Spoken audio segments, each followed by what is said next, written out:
I'm here to talk to you about assessment policies and procedures for the secondary school. All students in years 9 to 12 have received a copy of these procedures in their student handbook, and this is a brief overview for parents and students.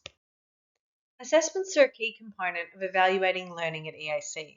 In addition to receiving an assessment calendar of all assessments at the start of the year, students should also receive an assessment notification for a specific task 4 weeks prior to the due date. This assessment notification provides important information about the nature of the task, as well as details such as the due date and time and the submission method. Students need to make sure they submit tasks in accordance with the instructions on the Notice of Assessment. If not specified on the Notice of Assessment, tasks are always due at 9 a.m. on the due date. Alternatively, sometimes teachers will specify that the task is to be handed in, perhaps in class or at a specific time.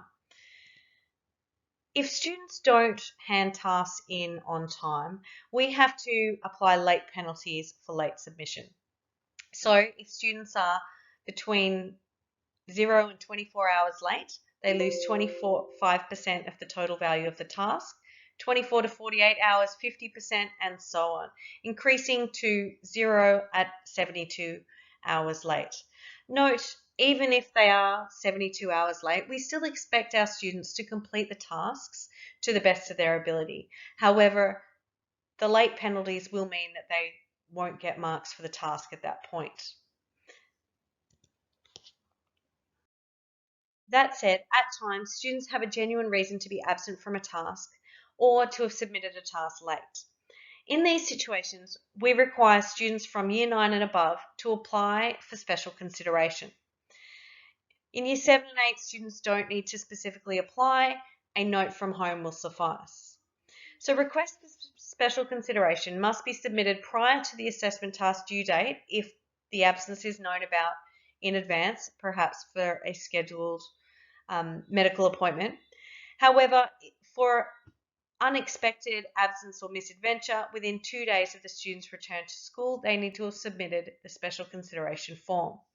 Note what it says on the bottom of this slide. Computer downtime, printer failure, or other technological difficulties are not generally considered sufficient reason to be granted an extension. We expect our students to be planning ahead and not submitting tasks or trying to print or upload tasks right at the last minute. So we need to encourage students to plan ahead in their management of their time so that they account for that. One of the things we'd like students to remember is that special consideration, they should not just be assumed that it will automatically be granted. If they're applying for special consideration late on a Thursday night and a task is due on Friday morning, it won't necessarily be granted in time, and they should still be working to the original deadline if they haven't had confirmation.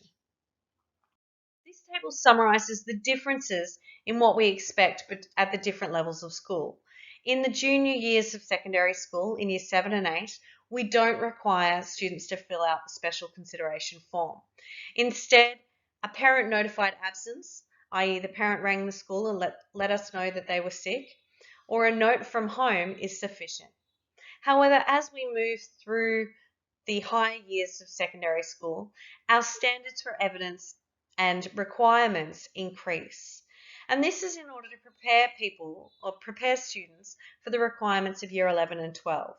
So in Year 9, we do require the special consideration form, although we don't require a doctor's certificate for illness. So again, at this level, the form is required, but a parent note confirming the illness or misadventure is adequate. In Year 10, we also require the form, but at this point we start asking for a doctor's certificate or a parent note confirming misadventure. In Year 11 and 12, we have specific forms that we require doctors or other related professionals to complete in order to document the illness or misadventure that's occurred. So for students in Year 9 and above who need to fill in a special consideration form, they can find it on our website at the EAC website under publications and then forms and documents.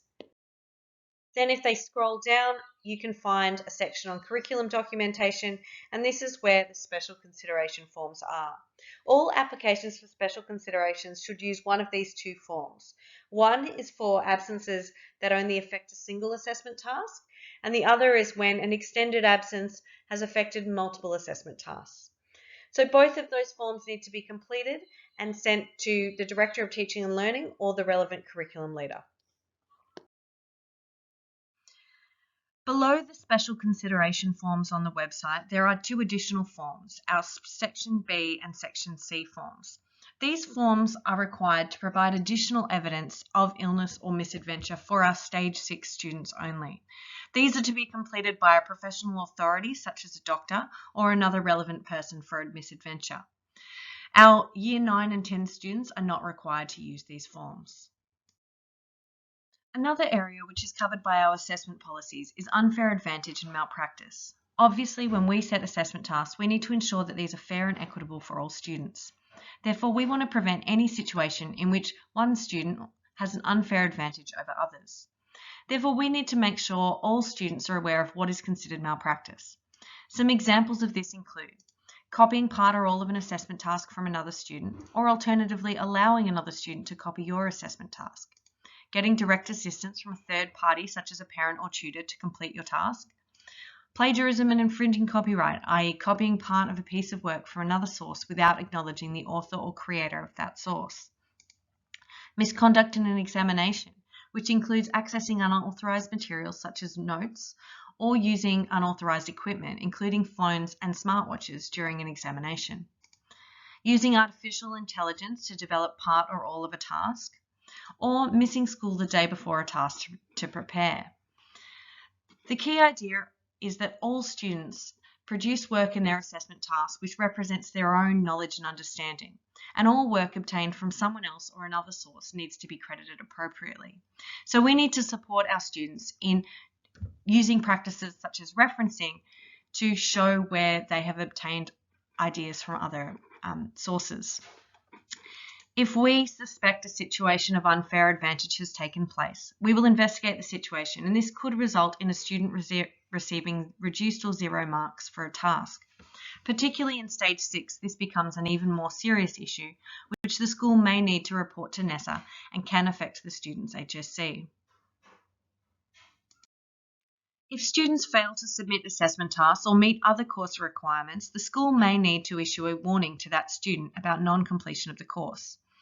So these situations result in a non-completion of course determination warning letter.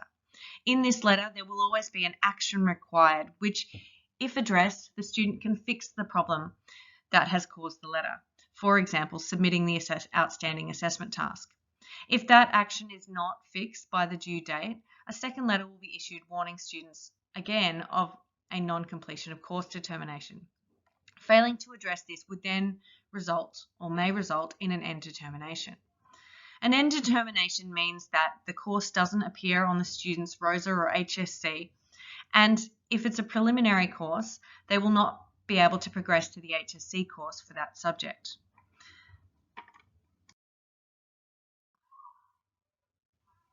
Occasionally, there are times where students want to appeal the results awarded on an assessment task. In this case, students need to submit their appeals in writing, which can be via email, within 1 week of the return of the assessment task to the subject teacher or relevant leader of curriculum, who will then pass it on to the Director of Teaching and Learning. The student will receive written feedback from the Director of Teaching and Learning in relation to the outcome of the appeal. We also have a similar process for appealing end determinations when required. So that concludes our presentation on the assessment policies and procedures at the college. If you have any questions, please contact the college via phone or email, or refer back to the student handbook for the appropriate year group.